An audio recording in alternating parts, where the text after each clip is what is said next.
여러분 성도들은 어떤 예수님을 믿고 가십니까? 수도 없는 많은 세월 몇십 년을 설교를 들어도 벌컥 화내는 그거 하나 고치지 못하고 그리고 살아가는 많은 사람들이 있어요. 살아가는 것에 대하여 하나님 말씀대로 순종하고 사는 것에 대하여 십자가 앞에서 주님이 말씀하신 그 삶을 살아가는 것에 대해 관심조차 갖고 있지도 않은 그런 시대를 우리는 살아가고 있습니다. 이 교회마다 이제 바른 진짜 본질적인 복음을 전하잖아요. 본격적인 복음을 전하잖아요. 당신들의 죄들이 얼마나 더럽고 추악한 것을 깔고 앉아 있는지 그 속에 악한 것들을 끌어내는 말씀들을 하면은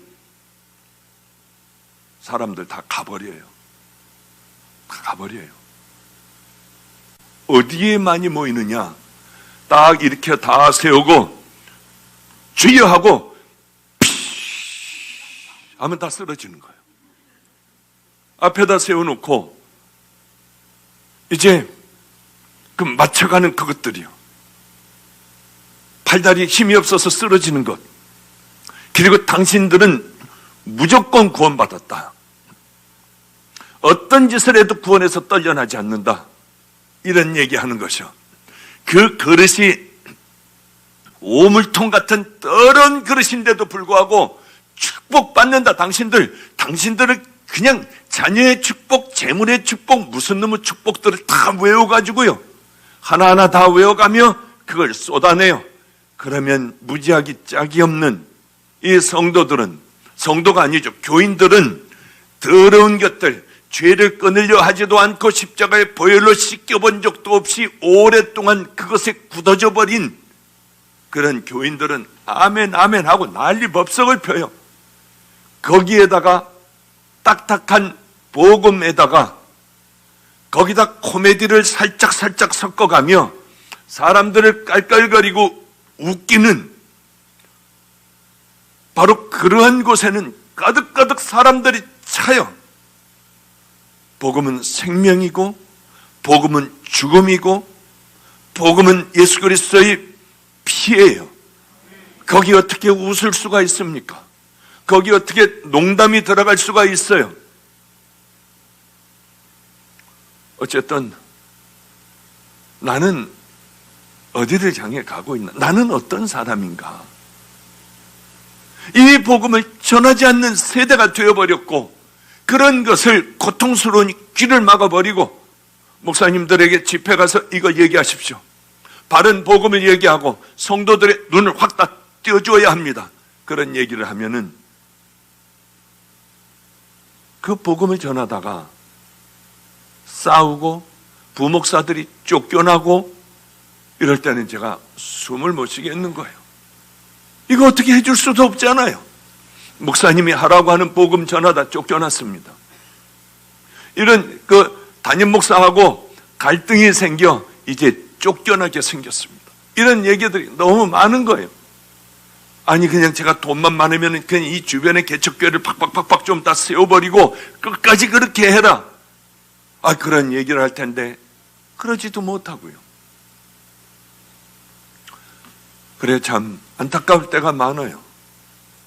왜 이제는 지금쯤에는 성도들이 눈을 뜰 때가 돼 있는데 개척교회면 어떻습니까? 개척교회 목사님들, 전도사님들 두려워하지 말고 그 복음을 전하면은 결국은 이 믿음의 결국이 있습니다. 십자가의 길에 결국이 있어요. 좁은 길에 결국이 있어요. 하나님 사랑의 결국이 있습니다. 그 결국은 그것과는 상대할 수 없는 그런 귀한 은혜의 길이 열리는 거예요. 왜? 하나님이 살아계시니까. 죽은 하나님을 우리 섬기지 않지 않습니까? 그런데 이 세상은 다들 눈이 멀어버렸어요. 좀 혼자라도 성경을 읽으면 누가 천국 가는구나, 뭘 기뻐하시는구나. 오늘 낮에도 잠깐 오전 중에도 말씀드렸습니다만 한번 생각해 보세요. 예수님의 방법으로 그대로 교회를 끌고 가는데 대형교회 될 수 있습니까? 없습니까? 예수님의 말씀 그대로요. 있을 수가 없어요. 그게 어떻게 됩니까? 대형교회가 어떻게 돼요? 교회가 어떻게 부자가 됩니까?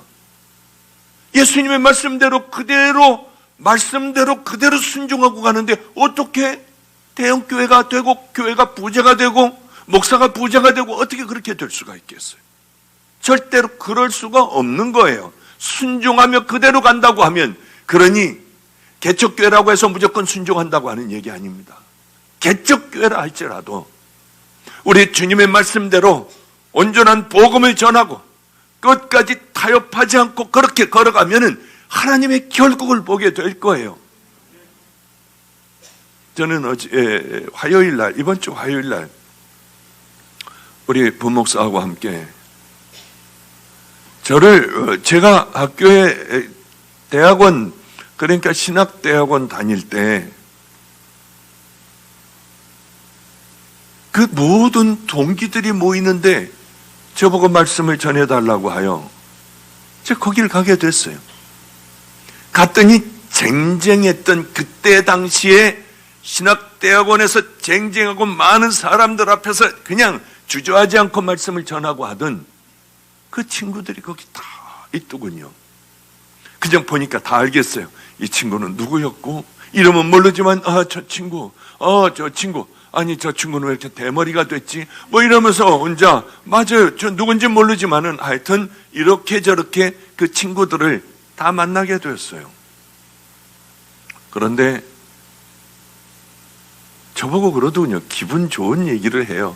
딱 만나자마자, 목사님, 20년 전과 지금과 하나도 변화된 게 없어요.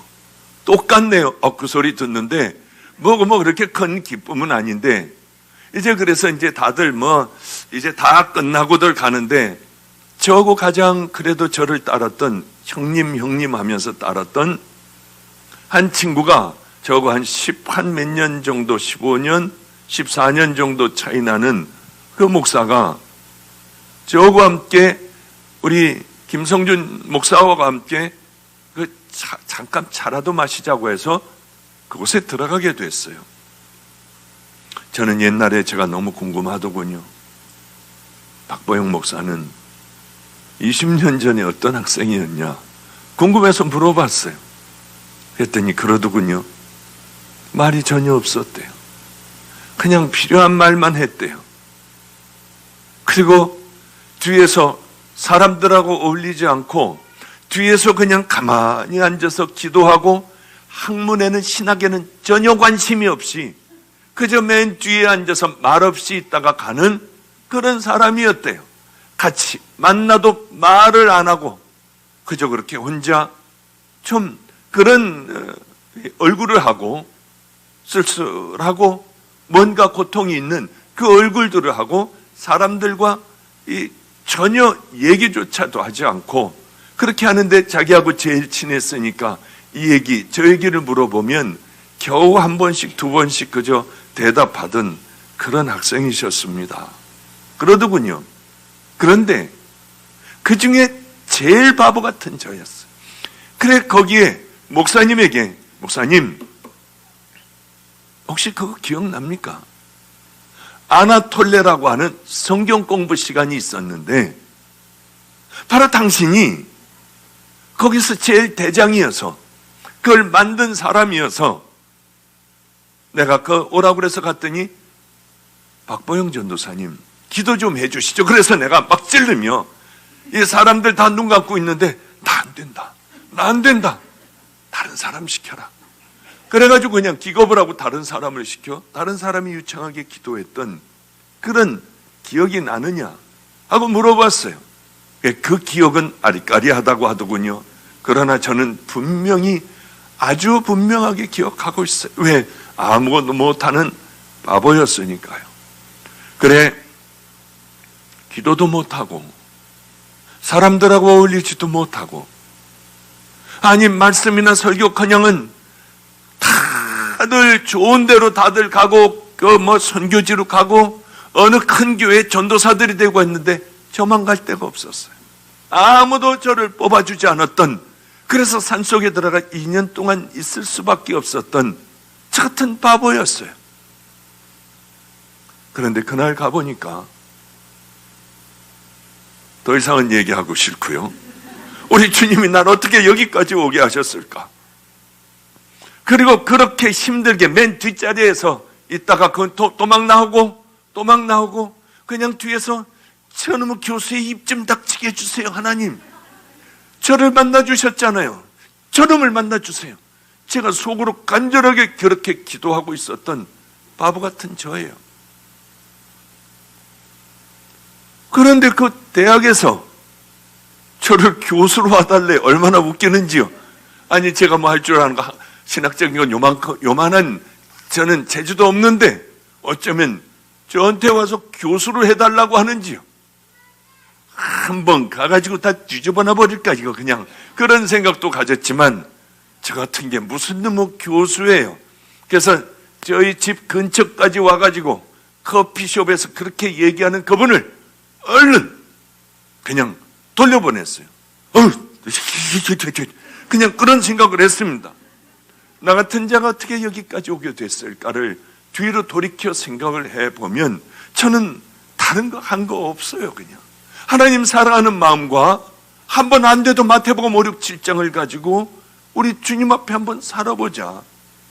그래서 나를 때린 놈이 있으면 가서 그냥 면회도 하고요. 그리고 이런저런 일들을 하며 별 볼 일 없이 그저 무능력하게 살다가 살았는데 어느 날 주님께서 기도하는데 내가 다 봤다. 이제 내가 너를 세울 거야. 너는 이렇게 될 거고 저렇게 될 거고. 제가 그 화요일 날 그 모임에 가가지고 말씀을 전하며 강력하게 말씀을 전했어요. 그리고 들어와 기도를 하는데 눈물밖에 안 나는 거예요. 그래서 울었어요. 나 죄송해요. 이가 아파서 그래요. 그래서 제가 기도하다가 울었어요. 그냥 제 자리에서 이게 수건을 찾으니 수건이 있나요? 눈물은 흐르는데요.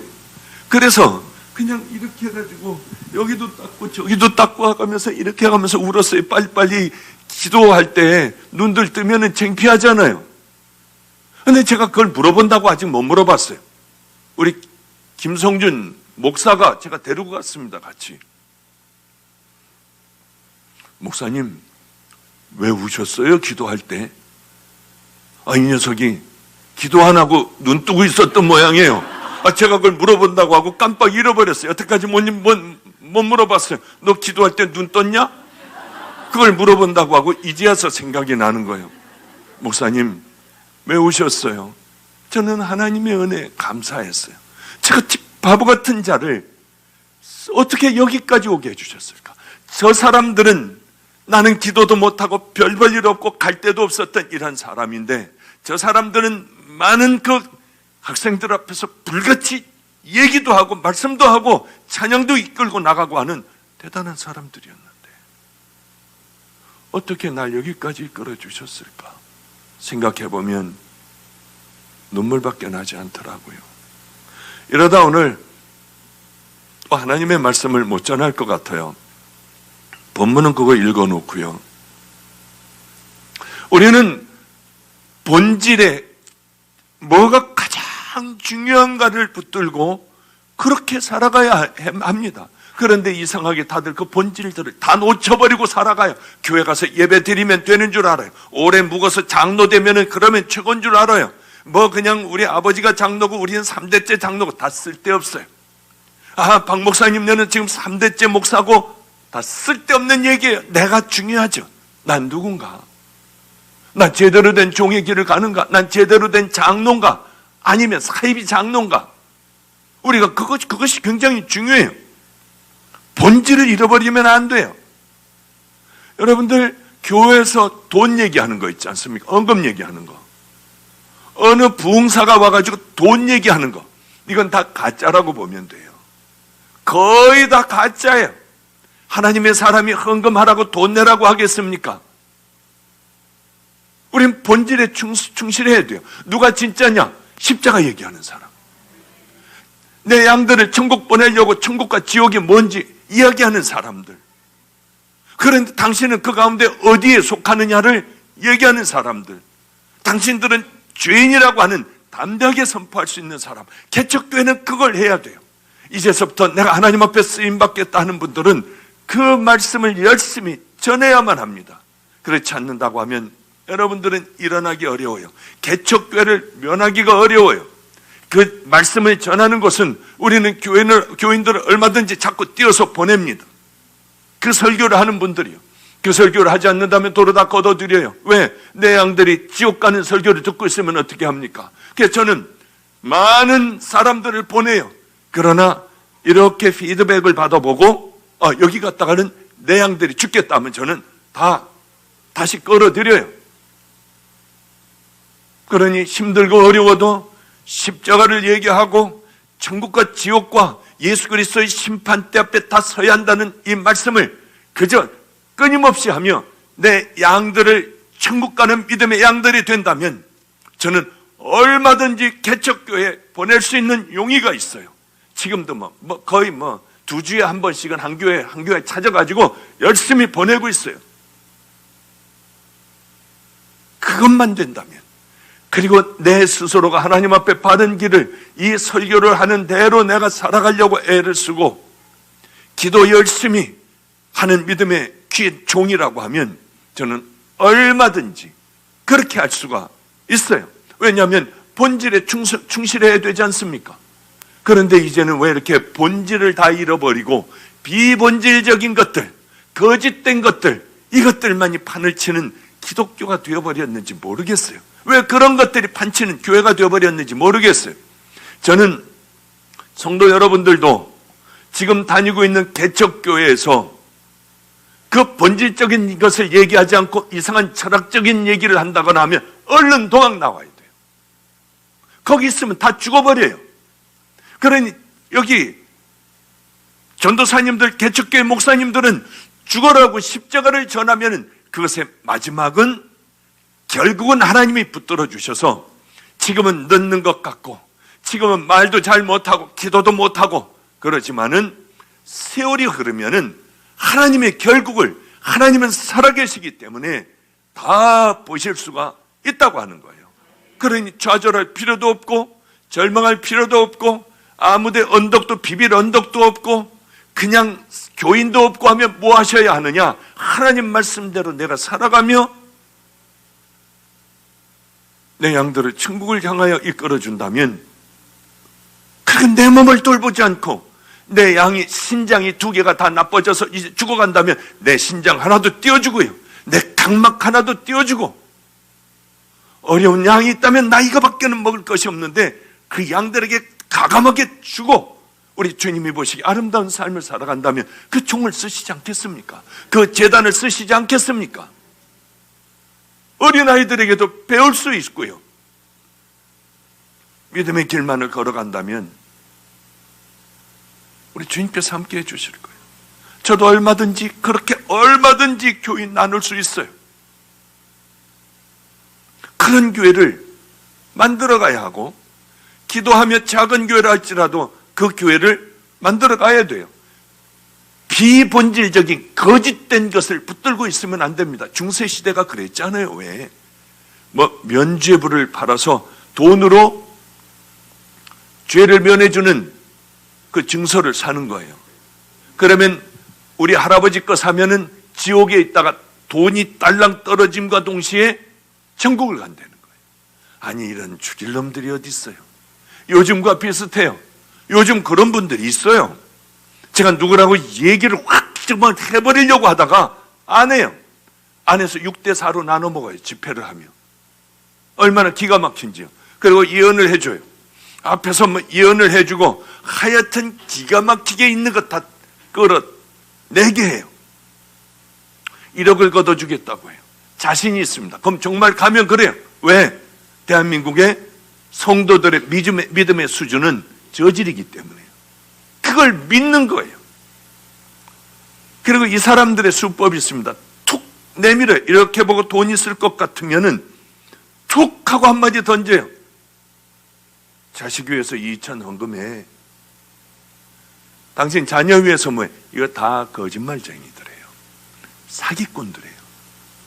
절대로 하나님은 돈으로 자식들에 협박하여 이제 교통사고 나겠어 했는데 접촉사고가 난 거예요. 그럼 부지런히 돈을 해가지고 갖다가 바치는 거예요, 이게.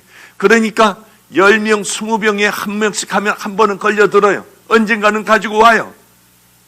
세상에 이렇게 돼버렸어요. 면제부를 팔듯이 뭘 바쳐가지고 뭐 교회에 건축하는데 헌금을 이렇게 집을 바쳐서 했더니 이렇게 복을 받았다고 나와가지고 간증하게 하고 거짓말하게 하고요. 그거 진짜일까요? 저는 저런 생각을 해요. 물론 그럴 수도 있겠죠. 정말 하나님 사랑하는 마음으로 그냥 자기의 밭을 팔아 이렇게 한다고 하면 그는 또 하나님의 마음이 움직이셔서 그럴 수도 있어요. 그러나 사기꾼에게 넘어가는 그것은 축복이 절대 있을 수 없고, 저 사람이 저랬대, 우리도 한번 투자를 해봅시다. 하나님은 투자의 대상이 아니야. 다 망해, 더 망해. 헌금하고 더 망해요. 그러니까 이게 캐톨릭도 왜 저 모양이 됐냐면 성모 마리아 상에서 눈물을 흘렸대요. 저긴 영험이 있다는 거예요. 그러면 다들 모여요. 거기 와가지고 기도하면 뭐가 이루어졌다고. 내가 글쎄 세상에 여기서 기도했더니 뭐가 이루어졌다. 거짓말들을 풍기기 시작을 하고 거기는 완전히 성지가 되는 거예요. 성지가. 예수님 눈에서 피가 흘렀다. 손에서 피가 흘렀다. 구름대같이 모여요. 이렇게 보면 박 목사 세상에 여기 발에 십자가 자국 있어. 이거 봐, 이거 십자가 자국 있잖아요. 그죠? 여기 있잖아. 여기도 있잖아. 이거 봐. 빨갛잖아요.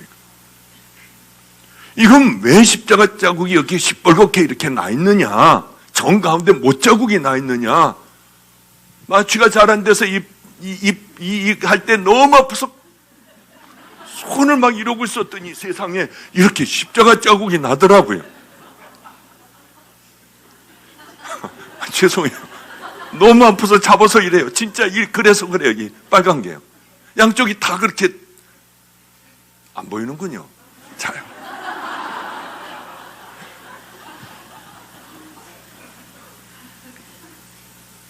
그러니까 중세시대 때는 성자의 유골을 가져다가 이걸 프리미엄을 받고 막 파는 거예요. 이거 전문 매매하는 사람도 다 있었습니다. 비본질적으로 돌아가면 이렇게 돼버려요. 왜냐하면 그 사람들의 그 유골을 갖다 놓으면은 순례객들이 너무 많이 오는 거예요. 막 매어 터지게 와요. 그러면 그 순례자들만큼 헌금이 쌓이게 되고 그 도시는 막 그냥 활기차게 돌아가게 되고요. 이런 일들이 있으니 눈에 불을 켜고 그냥 복음에 집중하지 않고 이 성자의 유물을 그냥 이 유골들을 얻으려고 뼈 한 조각 얻으려고 난리 법석들이 나는 거예요.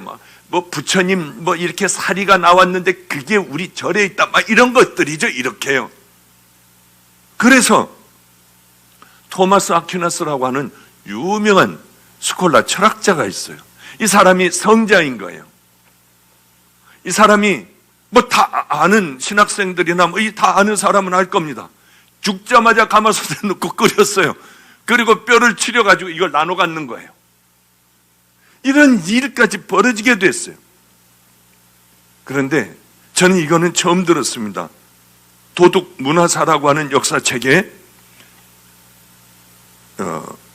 주후 1000년경에 성 로말도스라고 하는 사람이 움브리아라는 곳에서 이렇게 이제 기도를 하고, 그런데 이 사람은 분명히 성자인 거예요. 왜냐하면 이 사람이 기도를 하면 낫고, 이 사람은 철저하게 다 버리고 동굴 속에서 기도만 하는 사람이고, 저 사람의 유골을 갖고 오기만 하면, 죽은 다음에 유골을 갖고 오기만 하면 이거는 대박이 날 것 같은 거예요.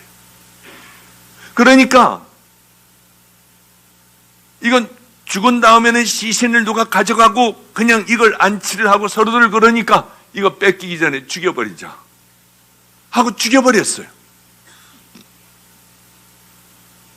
그리고 성유물로 만들어 보관을 해놓은 거예요. 그 마을이 번창하기 시작을 했어요. 기독교가 본질을 잃어버리면 이 모양 이 꼴이 돼요. 우리는 그 얘기를 들으며 아이고 설마 저것들 저거 바보들이 저거 정신병자들 아니야 그러지만 우리는 어떠냐고 하는 거죠. 우리는요, 이렇게 우리가 본질을 잃어버리면 교회도 무서운 죄를 짓게 되고 어리석은 죄를 짓게 되는 거예요. 예수님은 본질을 잃어버린 성전을 보며 참 기가 막히게 하셨어요. 장사꾼의 도둑의 구렬로, 강도의 구렬로 만들었습니다. 노끈을 말아서 채찍을 만들어 다 때려 부셔버렸어요. 왜냐하면 본질을 잃어버린 이미 성전은 쓸모가 없는 곳이기 때문에 아버지의 집을 이렇게 만들어버렸어요. 그 예수님이 이 땅에 오신다면 이 땅의 교회에 대하여 뭐라고 하실까 생각해보면 정말 끔찍해요. 예수님은 이 땅에 우리들의 악한 더러운 죄를 위하여 십자가에 달리셨습니다. 그 귀한 분이요, 우리를 대신하여 제물이 되어버리셨어요. 대속 제물이 되셨어요. 우리 같은 악하고 더러운 이 안에 끈질기게 그저 솟아나온 이 더러운 죄인들 위해서요. 여러분들의 과거를 생각해 보십시오. 얼마나 끔찍한 죄악 가운데 있었나. 이런 자들 위하여 십자가에 달리셨어요. 그래서 우리는 십자가의 보혈로 그 은혜를 받은 믿음의 자녀들은 그분의 말씀을 통하여 그분이 최선을 다하여 우리에게 유언하신 그 말씀을 붙들고 살아가야 해요. 그런데 그것에 관심이 없어요.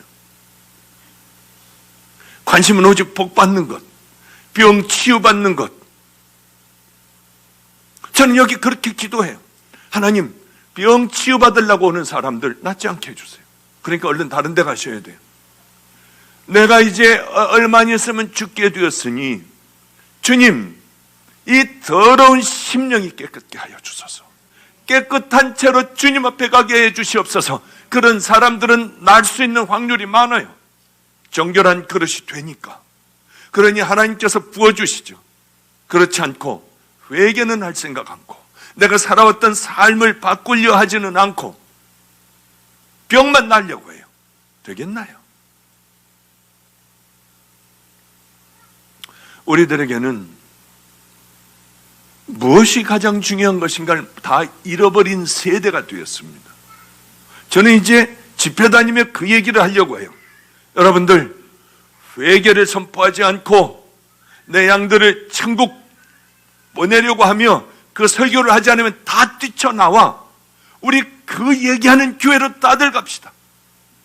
전 그 얘기 이제 하려고 해요. 그러면 어마어마한 공격이 있을 거예요. 별의별 공격을 다 당할 거예요. 그래, 2년 동안은 거품을 몰고 그걸 하자. 그러면 교인들이 빠져나오는, 눈을 뜬 교인들이 빠져나오면은 이 사람들도 십자가를 얘기하고 심판대를 얘기할 거 아닌가 하는 생각이 들어요. 구원받은 성도로 우리가 어떻게 살아가야 하나. 그게 굉장히 참 중요하지 않겠어요? 어떤 삶을 내가 살아가야 하나? 하나님 구원받은 하나님의 자녀라고 하면 어떻게 살아가야 하나? 오늘 이 말씀을 하세요. 아무든지 나를 따라오려거든 자기를 부인하고 자기 십자가를 지고 나를 쫓을 것이니라. 구원이라고 하는 건 십자가의 보혈로 씻겨지는 그 은혜의 기가 막힌 사건은 구원의 시작일 뿐이에요. 사람들은 이게 끝인 줄 알아요. 절대 그렇지 않습니다. 예수님도 절대 그렇게 얘기하시지 않았어요. 사도 바울도 믿음으로 구원을 받는다고 했지만 그렇지 않습니다. 사도 바울은 로마서를 읽어보면 1절서부터 11절까지는 칭의, 너희들이 어떻게 의롭다 하심을 받고 십자가의 보혈로 씻기느냐. 12절부터 16절까지는 그러면 구원받은 사람들이 원수를 사랑하고 뭐 이렇게요. 이 말씀을 쭉 끝까지 마지막까지 어떻게 너희들 살아야 할 것인가. 너희들 몸을 하나님이 기뻐하시는 삶의 산 제사를 드려라.